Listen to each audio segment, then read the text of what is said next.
Hello and welcome to Brian Moore's Full Contact with the Telegraph. There's just one more round to play in the 2026 Nations. There are a number of teams in with a chance of lifting the trophy, but, well, who knows when this will actually end, because as of recording, the Wales-Scotland game is going ahead, but definitely the France and Ireland game isn't going ahead. I don't know when they're going to play these because the fixture calendar is so congested. And whatever happens, it's going to be unsatisfactory in so many respects because everyone wants the tournament to complete on time. Who knows where the teams will be in terms of form, fitness, retirements and so on when we come to play these games, whenever they're done. But anyway, why don't we discuss the action, because there was a lot over the weekend. England inflicted a third consecutive defeat on Wales. It wasn't quite as comfortable as it might have been for Eddie Jones. The visitors dominated the game statistically. They almost pulled off a great escape, and that just shows you can't tell anything with statistics. Two incidents have obviously overshadowed the action on the field. Manu Tuilagi became the first English player to be sent off in a Six Nations game for a dangerous tackle on George North, and prop Joe Marler. Well, we know Joe's not all there, but what on earth was he doing? Did he grab? Did he fondle? Did he? Well, we'll ask Maggie about this. The genitals of Alun Wyn Jones. It was a thrilling afternoon at Twickenham. We'll be looking in detail to it when we speak to the former Wales centre Mark Taylor about yet another defeat for his former side. If you were at Murrayfield, as I was, Scotland, I think they shocked everyone, but certainly the team themselves. They had an impressive home win against the leaders France, and they blew the title race open for everyone else. A defiant Gregor Townsend insisted post-match that he'd never felt under pressure during the tournament, and the Scots can now make it 3 wins in a row when they take on Wales in the final round next week. We look ahead to that game and reflect on that impressive win over France with the former Scotland scrum half Rory Lawson. England's women remain firmly on course to win back-to-back Grand Slams after running in 10 tries against Wales in front of a record crowd at the Stoop. We'll be chatting about another impressive campaign for Simon Middleton and asking, does the schedule need changes in order to help the game grow even more? Plus, we'll be answering all your questions as ever, including what to do about the advantage rule and scrums. God, they're boring when they go on and on and on and on. Delighted to say, alongside me once again is the former England captain and World Cup winner, Maggie Alphonsi. Hi, Maggie. Hi, Brian.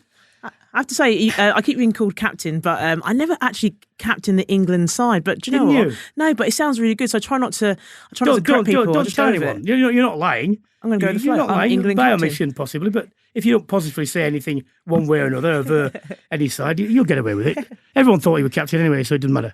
Look, an absolutely mad game at Twickenham for all sorts of reasons. England, 36 possession to Wales, 64. Made fewer metres, more than twice as many tackles. They missed 25 of them to Wales 13. But I don't think you can question that it was a deserved win, can you? Look, it was a thrilling game. So I was there. I wasn't working on the game. I was just watching it as a fan.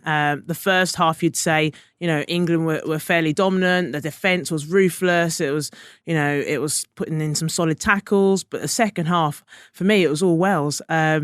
I think literally once the ball kicked off in the second half, most people were still in the bar waiting to collect their beers, whilst the best try, I think, in the whole Six Nations was scored. So I definitely would not say it was a fully deserved win for England. It was a win that England pretty much, if anything, scraped out towards the end. But I'll tell you what they did do. When Wales got that, those 10 points either side of half-time, England then clawed their way back and scored.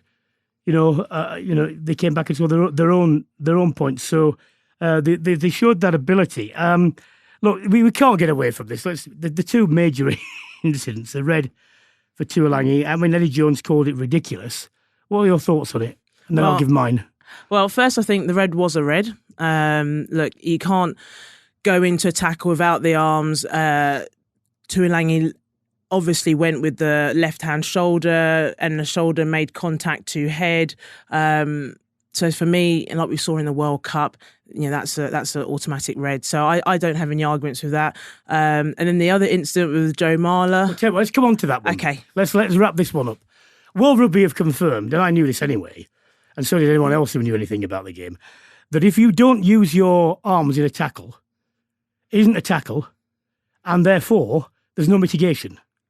So you can't say he was, halfway down, which he was, Had he actually used his arms, then maybe another thing. And then if he had used his arms, they could then point out the anomaly, and it is an anomaly, that what do you do to legitimately try and stop someone who's going for the line when they are when they are close to the ground? How do you make that tackle legally without going into contact somewhere round the head and neck area? Because if you think about it, to make any sort of contact that might stop them, you're going to be around there. That's the anomaly. Mm-hmm. It doesn't apply in this case because we didn't even get to that point.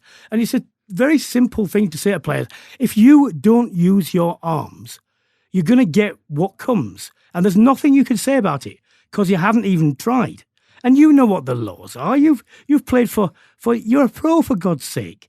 And Eddie Jones, I'm just afraid, I like Eddie, I've made no secret of it, but he's just wrong. He's just wrong in this case. I agree with you. Look, I'm an Eddie fan. I think he's a very good coach and delivers well. But in a situation like that, we've all been there as a player where we're coming down across the field and there's a player who's about to take a score of a good try, and you're left in a situation where, like you said, if I go too low, they're already low, I'm potentially going to take their head or go for their neck. I think as a player, my automatic thing would still be to put my arms out. I would never naturally think to leave just my shoulder, not put my arms out. Well, the point you're making is that players know what they're doing, don't they? Yeah. Exactly. So if you look at it, had it not been for Tuolangi's challenge, I think there's an arguable case that North could have stretched out and scored there. I thought he was still a little bit far away. Well, it is arguable. Slade put in a good tackle in the leg, and it kind of stopped him in his tracks. Yeah. But look, I think a red's a red, and there's almost no discussion. So, I mean, I think what Eddie said in the press conference, I have to disagree with him. He was very much, how does a player get their shoulder in? I think Tuolangi is a very smart player, a very good player. Well, the point he's making is how, like I said, how do you stop someone who's low like that? But you can't even start that argument if you don't try and make a proper tackle. So you can't. You'd still put your arm out. As a player, as coming in at that angle, you'd still find a way of at least getting your left arm round and then trying to, bring your right arm up. I think there still would have been an effort. That's why I just find it sort of strange that a player wouldn't try at least, because he knows the rules and he knows. And even at the end, he got the red card. He didn't dispute it, and then he went and obviously went to North after. So I think Tuolangi totally agreed with the card decision. Well, the Joe Marler incident, which is bizarre. I mean, there are a couple of things here. Of all the reactions when there's a melee going on around you, I'm not sure that was the first one that ever came into my mind.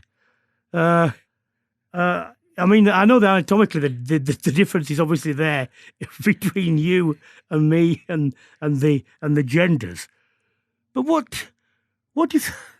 I mean, can you explain this? Well, Brian, I'm actually not surprised. I'm actually sort of in your day. Did it happen quite a lot? Was it kind of? All I would say is this: people who are saying this was a grab, etc. It wasn't. I've been grabbed by the testicles, and it hurts, and it's not a laugh, and that's what that law is designed to prevent. In which case, I don't think it comes. It's like the difference between a gouge and contact in the eye area. This is contact in the groin area without going all the way. I mean, people. Let's get this right. People have been saying, this is sexual assault, and in some respects, had it been done off the field, yes, it definitely would be. And whether you contest this or not, it's undoubtedly true that this is their place of work. Now, it isn't a normal place of work, because at normal places of work, if you punch someone, you get sacked. If you punch someone on a field, which is your place of work, you get a sanction, but you don't get your contract terminated and fired. So people have got to also remember that. And the law is quite clear on this. There are things that are allowed on the sporting field that if they happened in the general populace, would be criminal offences. That said, what do you say on a Sunday morning to the kids who definitely saw this? You've got to remember, this is a game played in the public in front of millions. And it's one of these things we just wish, why did you do this? Why did you put us in this situation? Because no one wants to be in this situation, including you. No, totally. And I actually think, look, one, it's not acceptable. Look, I know some people might say, look, back in the day, that's what people used to do. And yeah, we're not back in the day. No, I totally agree with you. And also, maybe on the field, it could be considered as, he was only taking it as a joke. It was only supposed to be a joke. But but it's not acceptable. And I'm actually quite surprised how Alun Wyn Jones acted. He didn't necessarily completely lose it, which I imagine another player probably would. I do think it needs to be looked at, and I do think actually there needs to be some sort of sanction or some sort of punishment put out there, because otherwise it just highlights to many other rugby players that it's all right, I can do that, especially if I don't get caught or no repercussions come from that. It was definitely a wind-up. He was trying to wind him up. Course, and Wyn Jones Alun Wyn didn't react. And as he said afterwards, showing the discipline, if I do something, I get caught and et cetera, so he wants them to look at it. This is my opinion for a sanction. Because it's unacceptable, so he's got to get banned. Because it doesn't, to me, fall exactly the category as of the wording, it should be half the minimum, which is 6 weeks instead of 12. Yeah. And I know a lot of people will think that's too little, and many people will think it's too much because they say it's banter. Well, I'm sorry, it's not banter. Yeah. And also, to an extent, actually, do you make an example of Joe? And actually, do they give him a full punishment? The other thing is with Joe, not the first time, odd things have happened, has it?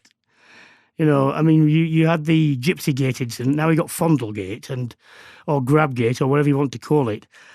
And it's one of these things, we just want to say to him, Joe, don't do these things. I don't know why I don't know why you've done it. Don't do them, because it just puts everyone in a horrible position. Again, I'm a Joe Marler fan. So am I. He's a great guy. The crowds in lots of ways. But again, you're right. It's a situation where you sort of wish he hadn't done it. But if anything, he's done it now. And actually, it'd be interesting to see how Six Nations, World Rugby, how they respond to this. But I do think, unfortunately, they have to make an example of this, because actually this should not be tolerated. Also, not good coming on Twitter and saying load of bollocks as well. Just not good. Not good. I actually haven't seen his Twitter. Is he? Yeah, not. Oh dear. When you're in a hole, stop using the JCB, mate. I tell you. Eddie Jones, whose deal runs out next year, bizarrely, he's been saying that he doesn't ever enjoy coaching, which seems strange to me. He said that the talks with the RFU CEO, Bill Sweeney, are up and coming next few weeks. I never understood why Eddie was given a 2-year contract. For me, it would be 4 or nothing. Yeah. So what do you think is going to happen? What do you think should happen? It wasn't initially brought in, so whoever was going to be his successor, he was going to help support them. So that but that was never going to work, and they've not identified one either. So no, I agree. So it's almost, and I truly believe you're right. It should be a 4-year contract ready for the next Rugby World Cup, because if a coach has a 2-year contract, naturally all you're thinking about is I want to win every game, rather than thinking I want to develop this team ready for the next World Cup. And that's what it almost feels like. I mean, look, England still managed to get their wins, obviously not the one against France, but there hasn't really been an emphasis on development and bringing players through and thinking about, what do we need to do to ensure that our team is ready in 4 years' time. So I do think it's slightly odd. I think they're going to try and keep Eddie for another 4 years. Oh, well, not 4 years, sorry, to the next World Cup, if they can. And you think that's right? I think that's right. I do, because at the end of the day, he started the journey. Or if they don't do that, sorry to interrupt, if they don't do that, he should go now. So you've got 3 years at least. Yeah, again, who would be the successor? I think you definitely need almost like a whole season to ensure that they start looking for the right person. But I think they should keep him for the next World Cup. Well, why don't we see what the reaction has been to the game in Wales? We'll now speak to Mark Taylor, the former Wales centre, who's on the line. Hello, Mark. Hey, Brian, how are you? Not too bad, mate. Look, 3 defeats in succession for Wales now, but they've got a record number of points at Twickenham. If this could be of any use, they dominated statistically. What do you think? Are they progressing under Wayne Pivac? And if so, how much? I think at the moment they're just struggling, I think, to come to terms with probably just a different style of management more than anything else. I think that would help. I think they played very well in all 3 games they've lost, but I think it's just been that little bit of lack of clinical edge, I think, at certain times. And look back at the France game, a couple of lucky bounces probably have cost them. And I think the problem is, once you've had a couple of losses on the bounce, it's just a confidence issue as well, isn't it? You just get a little bit uptight on occasions. And I think, the basis of the squad is still excellent, and I just think they need, as you said, a bit of luck going their way and they get back on form. But I said it is difficult when you have lost 3 on the bounce the first time in a very long time. And next up is Scotland, who are obviously going to be on a high after the France victory. I think it is going to be a difficult game for them on the weekend. Well, we've just been discussing the Marler Alun Wyn Jones incident. Bizarre though it is. Give me your take on it. What's the feeling with you and indeed with the Welsh public on this? I think it depends which side of the board you're sitting on. I think obviously with it being England, anything that goes against the Welsh, people are always going to kick off about, aren't they? I mean, for me, the problem would be what if Alun Wyn Jones had reacted to that. So, I mean, in all honesty, if someone's grabbing you in the nether regions, probably 9 times out of 10, you're going to probably smack them in the face, aren't you? So I think that's the issue with it. Alun Wyn Jones could have reacted. And I think then obviously the issue would have been he would have been probably yellow or red card and got sent off. So I think that's the only issue with it. I mean, obviously a lot of comments around it, and I think there's a bit of a problem at the moment. People, you're not allowed to have a sense of humour with things anymore, in the current world. So I think it is difficult one to deal with. So I'll tell you what's strange, Mark, is if the referee had seen that, do you think he'd have given a red? Or I mean, unsporting conduct, that's what it would have come under. I mean, the law as it's framed to stop people grabbing you around there, it says it's grabbing, twisting, or whatever. Now, to me, I mean, I've had that happen to me. I imagine you've had it happen to you as well. And there's a big difference between what Marler did and what I think it's designed to. Nevertheless, it's not acceptable, and it comes under. I wonder whether you think you'd have given him a red or a yellow. To my mind, realistically, I think unfortunately it's got to be a yellow card. I think a red's a bit harsh because there's no harm done in terms of it's obviously not in tremendous pain or anything. That is not endangering anybody. But I think it's got to be yellow cards. I think it's the more like the sporting conduct. I think is the issue there, and there's a possible reaction that could have come back from Alun Wyn Jones. But don't get me wrong. I think Alun has handled the situation really well. Yes, he has, on the field and off the field. But I think it's something that has to be looked at because you don't want some of that happening again, do you? And I said in today's day and age, it's unacceptable conduct. As I said, back probably when we played, you had worse than that, didn't you? But I said the game's different, the world's different now. I think it's the fact that I think we've got to look at it, we have to act on it, otherwise it's going to create a sort of precedent for everything else to take place in the future. Hey Mark, it's Maggie Alphonsi here. Rhys Webb, look, he made a big difference when he came on in the second half. Is he Wales's answer at scrum half long term? I think Rhys is a fantastic player. Always have done. I think the decision not to be able to select him because he went abroad. I can see why that rule was in place. They obviously want to stop people going abroad in the first place. But I think Rhys is too good a player not to be in that setup. I think Wales are well blessed there with Gareth Davies and Thomas Williams, and obviously Al Davies as well, part of it. But for me, Rhys Webb is a cut above pretty much every scrum half in the Northern Hemisphere. I really do think he's that good, and going forward, I think he is the player that Wales do need if they are going to win consistently against the biggest sides in the world. Well, Wayne Pivac, well from your time at the Scarlets, I don't think Wales are that far off. But what do you think he needs to just make that bit so that they do finally click? Oh, like I said to you at the start, Brian, I really think that it is nothing more really than a lucky bounce going their way, and it might now need just a scrappy win over Scotland. I think the problem we've got is winning's a habit, but so is losing. And I think the Ireland game, Wales weren't very good that day. They made a number of mistakes and shot themselves in the foot. I think the France game, they were unlucky in the sense of a few of the kicking game with the France employed. They had a few lucky bounces and scored a try or two off it. And I think they've probably just a little bit uptight, and I think just to get a bit of confidence back under the belt, they just need a win, whether that comes from being consistent, better at the entire game, or just getting a scrappy win under the belt. I think that's the big issue now, is you just have to get a win on the board, and things will start to feel a bit better around the camp. I think the problem is once you've been under a coach like Warren Gatland for so long, I think that a little bit of change just creates a little bit of uncertainty, and you just need to get wins under your belt for that new regime really to feel settled and accept that you are a squad that is capable enough of competing with the best in the world. Mark, you talked about getting that win habit back. Obviously, you've got Scotland up next. I think the only Six Nations game that's going to be played next weekend at home. Are you confident that Wales can end the Six Nations with a win? I was confident until I saw Scotland performed against France yesterday, to be honest. I think Scotland were as good as I've seen them for a very long time. I think they showed that they were capable of stifling France's flair and power game.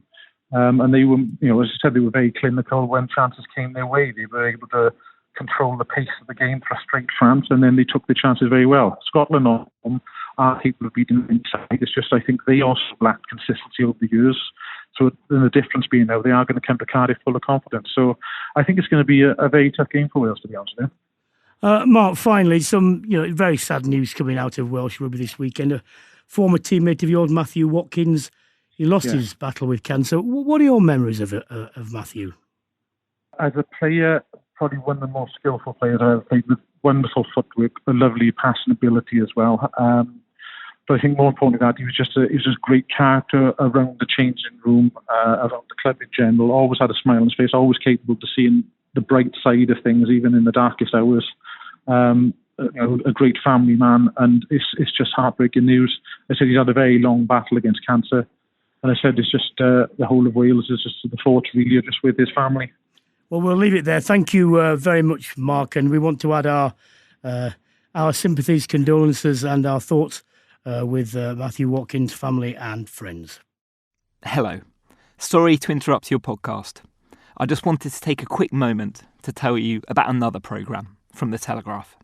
I'm Ben Riley-Smith, the Daily Telegraph's US editor, and I've spent the last year exploring the scandal over links between Donald Trump and Russia for my new podcast, Crossfire. What I found was an extraordinary untold story that kept coming back to Britain. The big gorilla in the room was, would Trump want to meet Putin? Would Putin then meet Trump? And he said, and in any case, the Russians might use some material that they have on Clinton. This is dangerous. This is really dangerous. I've been tracking down those directly involved, from Washington to Cambridge to Belgravia, to try and find out what really happened and what it can tell us about this year's election. So we're looking at the backdrop of Russia. We're looking at what they might be trying to do for our election. Over 6 episodes, I will unpack it all, chunk by chunk, through the voices of those with direct knowledge. Most people didn't even want to talk to me. I'm a guy getting death threats. I'm a guy whose life has been totally turned upside down. I will tell you this, whoever it was, I hope they get punished for it. That's in Crossfire, available now wherever you downloaded this podcast. Well, I was up at Murrayfield when Scotland pulled off. It was quite an emphatic win in the end over a French team that had 2 people off the field who were seminal. They had Mohamed Awas, red-carded, and of course Intermac, their young and mercurial fly-half, went off. But Scotland played really well in spite of all these things. Let's speak to regular contributor and sometime co-host of the podcast, Rory Lawson, who is on the line, former Scotland scrum half. Hello, Rory. Hi, Brian. Tremendous win, fully deserved. Not many people saw that coming. Hands up, neither did I. What did you think ahead before the game?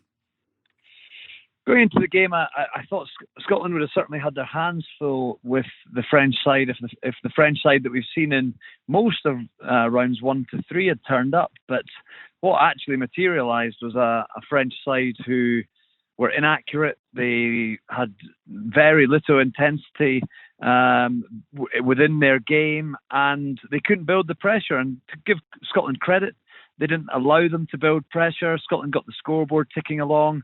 Yes, the French bounced back with the try by Damien Penaud, but I felt Scotland showed some real control of the match, the like of which I've not seen for a while, and it was born out of a really good defence, solid set piece, and playing rugby in the right areas. Perhaps a little bit more conservative than normal, but ultimately it was winning rugby, and Gregor Townsend deserves a lot of credit. I thought strategically he got his game plan right with the rest of his coaches, and they dictated play against a good French side who were out of sorts and obviously down to 14 men very early on with a yellow card, and then 14 men permanently with Mohamed Awas's brain explosion. But it was a great win, and now Scotland can look forward.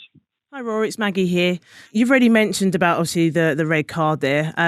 How pivotal was that red card to Awas in deciding the outcome of the game? Because obviously that card was given on the 36th minute. The score at that point was 9-7 to Scotland. Yeah, how much did that obviously change the game?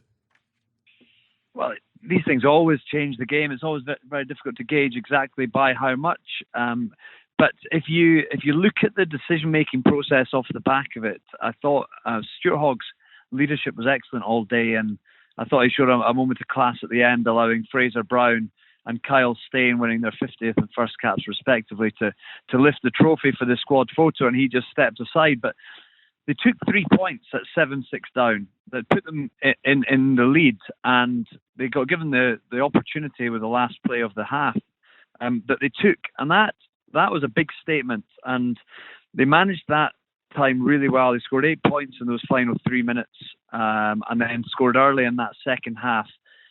It's all the impact that Hawass might have had he been on the field is very difficult to gauge. Scotland had the upper hand, I felt, at scrum time.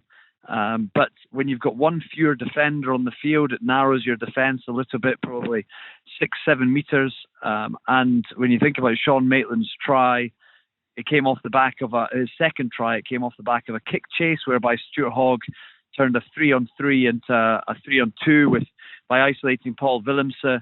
And then Sean Maitland got down the right and got a yard away from Ramos, I think, who was on by that stage, and managed to get in the corner. So these things always play a part. I felt Scotland managed the scrum very well. They kept the discipline themselves, and while France were losing their heads, they had the moments of purple patches, particularly at the start of the second half. But Scotland managed to weather the storm when it came, and made good decisions and played rugby in the right area and just played a really composed game and thoroughly deserved their win. I don't think anyone could debate that.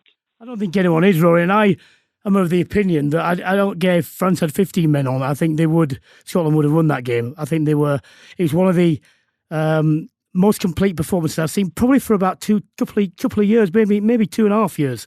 You never get an 80-minute dominance because it wouldn't be international rugby, but they were pretty much on top, apart from that marvellous try created by Dupont and finished by Pinot. But after that, Scotland were well on top, in my opinion.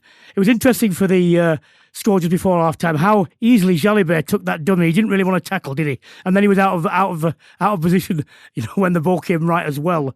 So whatever he is, he's not physically that brave. Can I just ask you this final question? When you're going down to, this is the only game that's probably going to be on this weekend, going down to Wales, we're very confident, actually, bearing in mind the losses that Wales have had. But, as we know, away games are very different in the Six Nations. It can't just be a case of same again, can it, for a different sort of side? What do you think they need to do specifically against Wales to make sure they get another win? Yeah, I think it's a different proposition now, Wales. I think under Warren Gatland, and look, Scotland's recent away record and historic away record in the Six Nations is pretty brutal. And I think it's something that is the next step in Gregor Townsend's squad developing, is picking up an away win against one of the old Five Nations sides rather than just Italy. And I felt coming into the tournament, I wasn't really exactly sure as to where Scotland were off the back of the World Cup. And then the first two rounds showed that the defence had improved. The set piece scrum in particular was improving. But while the defence had improved, the attack had lost a little bit of sharpness. So I feel that's the biggest area of improvement Scotland will focus on. I think they've got to it's a short turnaround, so they're going to spend very little time on-field training this week. So it's difficult to really evolve that attacking game, but it's the area whereby Gregor Townsend will put a lot of focus. I don't think strategically he'll change an awful lot. I think the slightly more pragmatic approach, a patient approach shown by the decision makers, Ali Price, Adam Hastings, Stuart Hogg in particular, to play rugby in the right areas and squeeze the opposition is something that will carry through. But I think Scotland will need to sharpen their attacking play and another couple of notches to go down and break down a good Wales defence. But definitely now, if you think over the last decade under Warren Gatland, Scotland have gone down to Cardiff and been embarrassed a bit, and he never found Scotland to be a really daunting challenge, particularly in Cardiff. But I think the pressure coming from the public on Wayne Pivac and results not going the way that the Welsh public expect, there will be a lot more pressure on the players under this. And without Sean Edwards as well as an energizer in there, It's an opportunity. But I've gone down to Cardiff on many an occasion thinking that we had a really strong chance, and I've left with my tail between the legs. So the boys will have to front up again. 6-day turnaround's tough, but they'll be energised and excited to finish the championship on a high. Well, it's one of the best chances they've had for a while, I think, Rory. So we will see. Thanks very much for speaking to us once again. Great stuff. Pleasure. Maggie, let's incorporate a question from a regular podcast listener and the famous chef, Michel Roux Jr., who is a great, he's a great rugby fan, Quinn season ticket holder. French rugby, will they ever change? Well, I thought they had changed a bit. I think they have changed a bit. I think in that game, they, as Rory said, they just lacked intensity. The third try, they win the ball against the throw. It bounces badly. Nothing you can really do about that. I don't think anyone did anything wrong particularly. Bounces into the hooker's hands, he runs over and everything's there. What would concern me a little bit is when they, and Scotland did this really well, and it wasn't until half-time that it occurred to me why they were doing it. They made a distinct attempt to hold the tacklers up, didn't they? They hold the tackle players up. And what that did, because the French pack is so big, when they go to ground and they smash you, they clear out really quickly so they get quick ball. When they were holding them up, even when they got to ground, so they didn't actually get a turnover, which they did several times, it meant it was so slow that the runners off couldn't get their bearings. They were often taking the ball standing still, and that worked a complete treat. So they didn't seem to find a way to understand what was going on. So is this just, what do they do about that? Is it experience or what? I think you're right, especially watching the game. You didn't see the key players like Vakatawa really get into the game because they weren't getting that natural quick ball. And Dupont, especially that first try was brilliant, that crossfield kick. But then after that, he was getting closed out of the game, especially around the fringes of the breakdown. I think when you think about this French side, they're still a relatively young side, you'd say. Well, certainly in the key decision-making areas. Yeah. They are, yeah. And actually, I think we all know that takes time to really develop and learn how to problem solve when under pressure. I think this loss on the weekend against Scotland was a good thing for them. If anything, I think that loss was coming. If you look at the games after the England game, they were getting the scores were getting closer and closer. Well, they could have lost the England game, actually. They could have lost the England game. They could have lost against Italy. Italy pushed them. Obviously, Wales pushed them quite close. So it was one of those things where you almost go with the French. The discipline was starting to become a bit of an issue, and decision making when it's crucially and it counts, they weren't really making the right decisions, but they were getting their wins. Where against Scotland, regardless of the red card, I definitely felt Scotland were looking like the better side. Well, why don't we move on to the Six Nations, the Women's Six Nations? England crushing win over Wales. Great news that it was a record crowd outside Twickenham. The Stoop, over 10,000. It was 66-7, 10 tries. How are they shaping up? Are they favourites for the World Cup in New Zealand next year? I think it's really hard to say until they play New Zealand outside of a World Cup year. It's same with the England men. Playing in a World Cup, it's different to an extent in regards to playing outside of a World Cup. And I think when we see the England women play against New Zealand before a World Cup, I think that's when we'll go, are England ready? Because that's where they can really judge themselves. See, this is the problem, isn't it?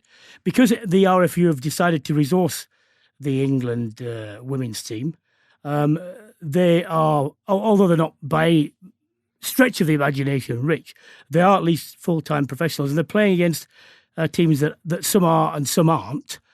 Now, that's not their fault.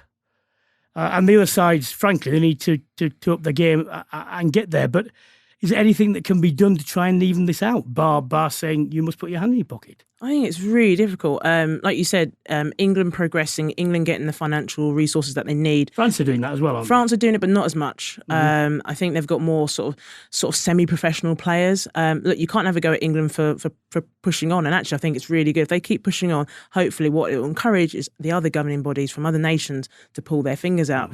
It's just quite frustrating as I'm a massive rugby fan, and I always want to see good competition balance. I want to turn up to a game and go, I'm not quite sure who's going to win. Even though I obviously want England to win, I sort of want to know that it's going to be a physically tough, challenging match. At the moment, for the England players, they're playing some fantastic rugby, but no one is testing them. The French game was the first game of the Six Nations, and anyone who watches women's rugby will know that was always going to be the game that decided the Six Nations. And England won it, and won it. Still had to work hard to get that win. But after that, now every game really for England has been sort of a walkover. And the next time England will really be tested is if they potentially have a game against New Zealand before the World Cup in 2021.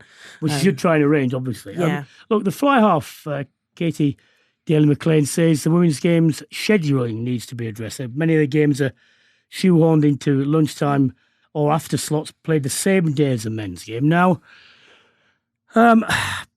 difficult to argue with record crowd at the Stoop, though, isn't it? I mean, what were your thoughts on this? So I think the game that was played on Saturday actually worked out quite well. So the women's game was played at the Stoop, and then once that game was over, people walked over the bridge and then came to watch the men's game. So actually, I think that worked out quite well.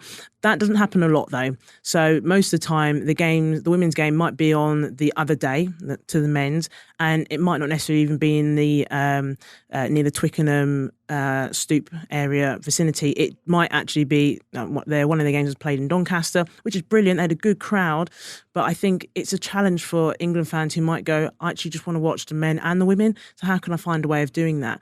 I personally think the scheduling can be changed for the women's game. So could you possibly play some of the women's games in the off weekends of the men's Six Nations? So then you still got rugby being played, and it's happening during the Six Nations period, because the Six So you'd Nations, be under the umbrella of the tournament, Yeah. but you'd be on the fallow week, so the press and other things would have a different focus as well. Yeah, because then you still have the Super Saturday and Super Sunday. So the women can have their game on that Sunday, and the men will have theirs on the Saturday. And then I think for the other two fixtures, maybe start it a week early before the men's tournament.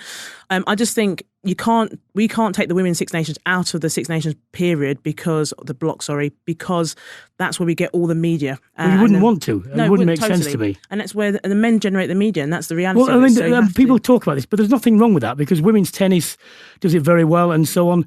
It's been shown if you're under an umbrella tournament or of some sort, then you benefit from that. So, people are saying it's not ready yet to do that. When it is, maybe, but not at the moment. It was great to see the women's launch of the Six Nations, and actually because it's at the same time as the men and the interest that they got in terms of press and media, that's brilliant. So for me, it still has to take place during the same period as the men's tournament, but just find a way of scheduling it different so people can watch both.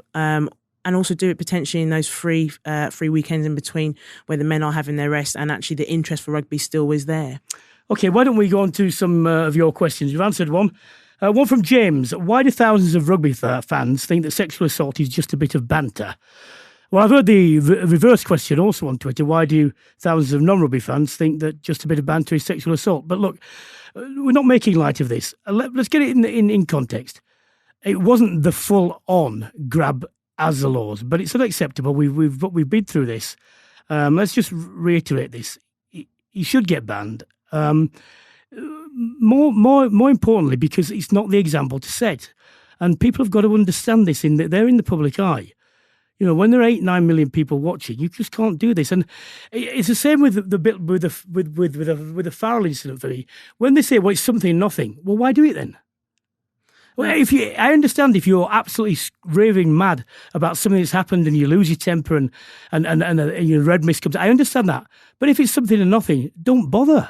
I mean, I can't speak for Marler. I'm not quite sure what led him to. I'm not sure anyone else can either, to be honest. But I think as fans, we've also got to be quite consistent as well, because sometimes Marler might do things we might go, oh, that's okay, and then he might do other things we might go, oh, that's not okay. I think we've got to be, as fans and as just general rugby people who know the game, should say, okay, that's not acceptable, full stop. We should almost not let things slip, even though it might come across as some things some players do as funny. It's still not acceptable.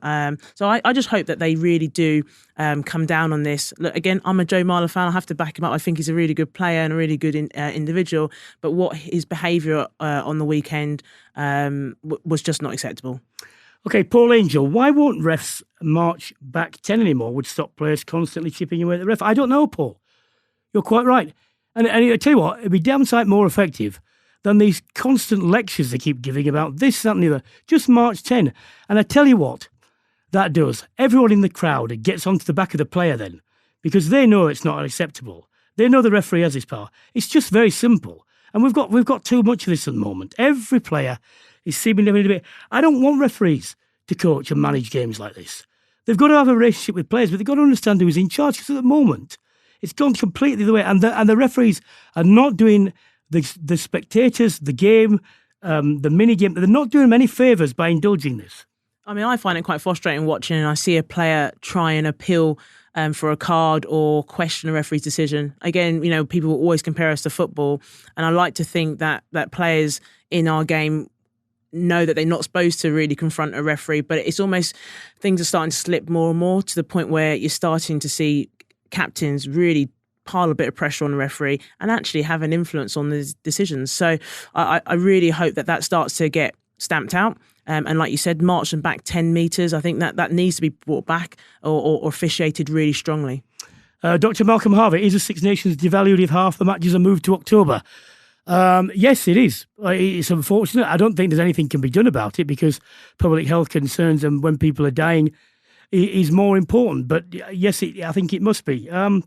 Why don't we ask you this one, final one. Big George says, should subjectivity be removed from the advantage rules, specifically the knock-on advantage? It's a very different interpretation by Ben O'Keefe on Saturday to that you normally see, led to player being called back to the original offence after a surprising amount of time. That's a bit of a question. I'm going to throw that question back to you. What do you think? All right, look, to me, when it's a knock-on, you're supposed to be put in the same place as you would had it not been knocked on. If you are in a position to kick the ball without being under pressure and it's your decision, that's it. That's the end of it to me. Because what would you have done had it not been there? You had a scrum from which all the defences are formed, remember? So you don't have the advantage of open play and you make the decision to kick. So what's the difference? This thing, I certainly think, I believe this, once you've passed it 2 or 3 times, unless there is an inherent disadvantage in where you get it. So say it's knocked on when you're on your own line and then people are in your face. Provided that's not there, you've got as much advantage as you have if that hadn't occurred. And too often I think referees take the view, if you mess it up, I'll give you the advantage of coming back. That's not what it's supposed to be about. That's, the penalty advantage, completely different. You can play on for a fair amount of time, I think, with that. But I thought O'Keefe on Saturday a couple of times, it was almost akin to a penalty one. It's not supposed to be that. It's just difficult, isn't it, to define what is considered to be an actual advantage, Well, it's advantage for the penalty. You're supposed to be put in the same position with, this is the difference for knock-on, as if it hadn't occurred. So effectively you get the ball, and what you would have got is a ball from a scrum. So I would go back to that. You get a ball with a set piece with a set defence, but a chance to make a play. Now, if you get it against a broken defence, nearly always, I think that's almost an advantage anyway. Yeah. Do you know what? I haven't really got anything to add to what you said there, because it's a real grey area. I generally don't know how you come up with a clear way of saying this is when so advantage has been given for a knock on. Right now, the ball. I certainly think if you kick the ball away, that is your decision. Unless you are facing your own line and you kick the ball off because you're under pressure, that's a different matter. But when you take the chance to positively kick it away, when you've had the chance to move it, you've obviously been in a position where you can make the decision to kick or not. Yeah, I agree. So that to me, it ought to be an automatic one. It's a difficult area, Big George. No one's ever going to agree. And I think it's suffice to say, I thought Ben O'Keefe, who did generally quite well, I thought his interpretation was, let's put it as diplomatic as he was, it was very generous, shall we say. Anyway, that's all we have time for this week on Brian Moore's Full Contact with the Telegraph. Thank you to my co-host Maggie Alphonsi and to all our guests. We'll be back with you every evening during the Six Nations, wherever that might be. In fact, we don't know, so who knows what's going to happen. But get this podcast from the usual places that you get your podcast from. If you've enjoyed this or any of our previous episodes, please subscribe. Then you'll be able to well, you'll be able to join us whenever the next matches take place. If you want, leave a review and we'll catch up with you as soon as we can.